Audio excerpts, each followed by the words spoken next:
Good morning everybody. Praise Lord. നിങ്ങൾ ശ്രവിക്കുന്നു ജീവൻ്റെ അപ്പം. യേശു പിതാവേ നിന്റെ രാജ്യം വരണമേ എന്ന് പ്രാർത്ഥന പഠിപ്പിച്ച് മത്തായിയുടെ സുവിശേഷം 6-ാം അധ്യായം 10-ാം വാക്യത്തിൽ സ്വർഗരാജ്യത്തിൻ്റെ പ്രാധാന്യത്തെപ്പറ്റി, importance of the kingdom of God, അതാണ് നിങ്ങൾ കേട്ടുകൊണ്ടിരിക്കുന്നത് അല്ലേ. ഇന്നലെ നമ്മൾ കണ്ടു സ്വർഗരാജ്യം ഏതിനോടാണ്? നല്ല വിത്ത് വിതച്ച്, പക്ഷേ അതിൻ്റെ സാത്താൻ വന്ന് അത് വേറെ വീഡ്സും കളയും എല്ലാം വിതച്ച് അത് അവസാനം രണ്ടും കൂടെ വളരട്ടെ എന്ന് കർത്താവ് പറഞ്ഞു. വിധി ദിവസത്തിൽ അത് എല്ലാം കൂടെ നരകത്തിലേക്കും പോകും, നല്ല വിത്ത് നല്ല ഫലം കായ്ച്ചവർ സ്വർഗത്തിലേക്കും പോകും. ഇതാണ് സ്വർഗരാജ്യവും ഈ ലോകത്തിൻ്റെ രാജ്യവും തമ്മിലുള്ള വ്യത്യാസം. ആമേൻ. ഇന്ന് വേറെ ഉപമ പറയുകയാണ്. So in Matthew chapter 13 there are so many parables about the kingdom of God. രണ്ടെണ്ണം നിങ്ങൾ കേട്ടു. ഇപ്പോൾ മൂന്നാമത്തെ ഉപമയാണ്. യേശു പറഞ്ഞു, സ്വർഗരാജ്യം കടുക് മണിയോട് സദൃശ്യം. ഉണ്ടോ? നമുക്കറിയാതെ നമ്മൾ ഉപയോഗിക്കുന്ന വസ്തുക്കളൊക്കെയാണ് കർത്താവ് ഒന്നിത് പുറത്തുള്ള കാണിക്കുക, അല്ലെങ്കിൽ നമ്മൾ വീട്ടിൽ ഉപയോഗിക്കുന്നതെല്ലാം അങ്ങനെ നമുക്ക് മനസ്സിലാകാൻ വേണ്ടിയാണ് കർത്താവ്. എത്ര സിമ്പിൾ ടീച്ചിങ് ആണ്. അതൊരു മനുഷ്യനെടുത്ത്, കടുമണിയോട് സദൃശ്യമാണ്, അതൊരു മനുഷ്യനെടുത്ത് തൻ്റെ വയലിൽ ഇട്ടു, അത് നട്ടു. അത് എല്ലാ വിധത്തിലും ചെറിയതെങ്കിലും വളർന്ന് സസ്യങ്ങളിൽ ഏറ്റവും വലുതായി. ആകാശത്തിലെ പറവകൾ വന്ന് അതിൻ്റെ കൊമ്പുകളിൽ വസിപ്പാൻ തക്കവണ്ണം വൃക്ഷമായി തീർന്നു എന്ന്. അപ്പോൾ കിങ്ഡം ഓഫ് ഗോഡ് ഒത്തിരി ചെറുതായിട്ടാണ്. നമുക്കൊരു വിത്ത് പോലെ നമ്മളിൽ അത് ഒരു വചനം ഒരു വിത്തായിട്ട് നമ്മുടെ ഹൃദയത്തിൽ വരികയാണ്. അത് ശത്രു എടുത്തുകൊണ്ട് പോകാൻ അനുവദിക്കരുത്. അത് ചിലപ്പോൾ ആദ്യം 30 വളരണം, പിന്നെ 60 വളരണം, പിന്നെ 100 മേനിയായിട്ട് വളരണമെന്നാണ് കർത്താവിൻ്റെ ആഗ്രഹം. അപ്പോൾ ഈ കടുകുമണി നമ്മുടെ വീട്ടിലുണ്ടല്ലോ, കടുകൊക്കെ നമ്മൾ ചട്നി, നമ്മൾ കറി, എല്ലാ കറിയിലും നമ്മൾ എണ്ണ വെളിച്ചെണ്ണ അതിൽ താളിക്കും അല്ലേ. വെളിച്ചെണ്ണ ചൂടാകുമ്പം കടുകിടുമ്പോൾ എന്നാണ് പറ്റുന്നത്? പെട്ടാന്ന് പൊട്ടും അല്ലേ.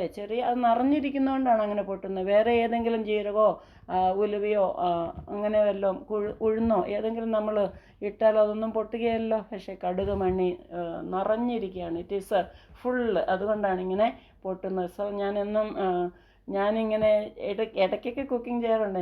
എനിക്ക് വേലക്കാരിയുണ്ട്, എനിക്ക് ചെയ്യാൻ വേണ്ടി. അതെല്ലാം ദൈവം ഏർപ്പാട് ചെയ്തിട്ടുണ്ട്. കർത്താവിൻ്റെ വേല ഇപ്പം ചെയ്യണമല്ലോ. അതുകൊണ്ട് വല്ലപ്പോഴും ഒരു കറി വെച്ച് ഞാൻ പിള്ളേർക്കൊക്കെ കൊടുക്കുക. അവർക്ക് ഭയങ്കര ഇഷ്ടമാണ്, ഭയങ്കര ടേസ്റ്റാണ്. ഇന്നലെ മീനും മാങ്ങ കറിയും വെച്ചു, പാൽക്കറി വെച്ചു. അത് ഭയങ്കര ടേസ്റ്റാണ്. ഇനിയൊന്ന് ചെയ്തു തരാൻ പറയും പിള്ളേർ. പക്ഷേ എനിക്ക് ദൈവരാജ്യമാണ് മുമ്പിൽ. അത് എൻ്റെ വേലക്കാരിയെ പഠിപ്പിച്ചിട്ടുണ്ട്. അവളെല്ലാ തെലുങ്കത്തിയാണ്. 25 കൊല്ലമായിട്ട് എൻ്റെ കൂടെ ഉണ്ട്. എല്ലാ കേരള കുക്കിങ്ങും ചെയ്യും. എന്നാലും നമ്മുടെ കൈക്ക് ഒരു പ്രത്യേകതയുണ്ടല്ലോ. മാഡത്തിൻ്റെ കൈക്ക് അഭിഷേകം ഉണ്ടെന്ന് പറയും അവൾ. ഒന്ന് ഉപ്പ് നോക്കുക, ഒന്ന് ചെയ്യാൻ പറയും. സോ ഇങ്ങനെ കടുക് മണി ഇങ്ങനെ എണ്ണയിലിട്ട് ഇങ്ങനെ പൊട്ടുമ്പോൾ ഞാൻ പറയും, ദൈവമേ എനിക്ക് കടുകുമണിയോളമുള്ള വിശ്വാസം തരണമേ എന്ന്. So I connect everything to the word of God. That is the relationship. അങ്ങനെയാണ് ഞാൻ യേശുവിനോട് കൂടി നടക്കുന്നത്. സ്റ്റവ് കത്തിക്കുമ്പോൾ ദൈവമേ എന്നെയും പ്രകാശിപ്പിക്കണം. ലൈറ്റ് ഓൺ ചെയ്യുമ്പം ഞാൻ ലോകത്തിൻ്റെ പ്രകാശമാണ് അല്ലേ. പിന്നെ എണ്ണ ഒഴിക്കുമ്പം give me oil in my lamp എന്ന് പറയും. ചീനിച്ചട്ടിയിൽ സ്റ്റൗവൊക്കെ കത്തിച്ച് എണ്ണ ഒഴിക്കുമ്പോൾ കടുകുമണി ഇടുമ്പം എനിക്ക് കടുകുമണിയോളം വിശ്വാസം തരണമേ എന്ന് പറയും. യേശു പറഞ്ഞല്ലോ, കടുകുമണിയോളമുള്ള വിശ്വാസമുണ്ടെങ്കിൽ അങ്ങനെ വിശ്വാസത്തോടെ നിങ്ങൾക്ക് മലയോട് നീങ്ങിപ്പോകാൻ പറഞ്ഞാലും അത് അങ്ങനെ സംഭവിക്കുമെന്ന് പറഞ്ഞു. അപ്പോൾ ചെറിയ വിശ്വാസമല്ല, നിറയുള്ള വിശ്വാസമാണ് അതിൻ്റെ അർത്ഥം അല്ലേ. കടുകുമണി ഫുള്ളാണ് അല്ലേ, നിറഞ്ഞിരിക്കുന്നതുകൊണ്ടാണ് അത് പൊട്ടുന്നത്. അങ്ങനത്തെ വിശ്വാസം വേണം. നമുക്ക് വിശ്വാസം ഇല്ലാഞ്ഞിട്ടാണ് പലതും നടക്കാത്തത്. വിശ്വാസമുണ്ടെങ്കിൽ യേശു ചെയ്ത എല്ലാ കാര്യവും നമുക്ക് ചെയ്യാൻ സാധിക്കും. നമുക്ക് സാത്താനെ ആട്ടി ഓടിക്കാൻ സാധിക്കും. നമ്മൾ യേശു മിറക്കിൾ ചെയ്യാൻ സാധിക്കും. കുരുടന് കാഴ്ച കൊടുക്കാൻ സാധിക്കും. യേശു ചെയ്ത എല്ലാ പ്രവൃത്തിയും നമുക്ക് ചെയ്യാൻ സാധിക്കും. അത്ര വിശ്വാസമുണ്ടെങ്കിൽ. ചിലപ്പോൾ ഇങ്ങനെ കാറ്റും മഴ ഇടിയൊക്കെ വരുമ്പോൾ ഞാൻ പറയും, യേശുവിനെ നാമത്തിൽ നിന്ന് പോട്ടെ എന്ന് പറയുമ്പോൾ അത് നിന്നു പോകും. അങ്ങനെ ഇടിയൊക്കെ വെട്ടുന്നത് എനിക്കിഷ്ടമില്ല.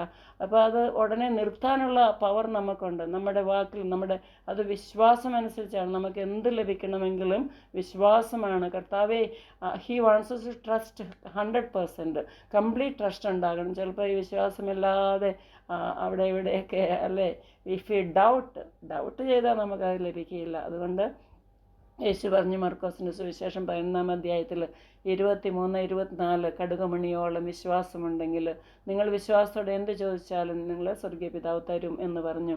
അപ്പോൾ വിശ്വാസമുണ്ടോ? യേശുവിൻ്റെ അടുത്ത് വരുന്നവരോടെല്ലാം ചോദിച്ചാൽ അതാണ്. പാപിനിയായ സ്ത്രീയോട് പറഞ്ഞു, നീ വിശ്വസിക്കുമെങ്കിൽ നിൻ്റെ പാപങ്ങളെല്ലാം ക്ഷമിച്ചു. രോഗത്തിൽ ആരൊക്കെ വന്നോ, നീ വിശ്വസിക്കുന്നുണ്ടോ ഇത് ചെയ്യാൻ എനിക്ക് സാധ്യം? വിശ്വസിക്കുന്ന കർത്താവ് എന്ന് പറയുമ്പോൾ ഉടനെ അത് ചെയ്തിരിക്കും, അത് നടന്നിരിക്കും. അപ്പം നിങ്ങളുടെ വിശ്വാസം എങ്ങനെയാണ് വരുന്നത്, വർദ്ധിക്കുന്നത്? കേൾവിയാലാണ്.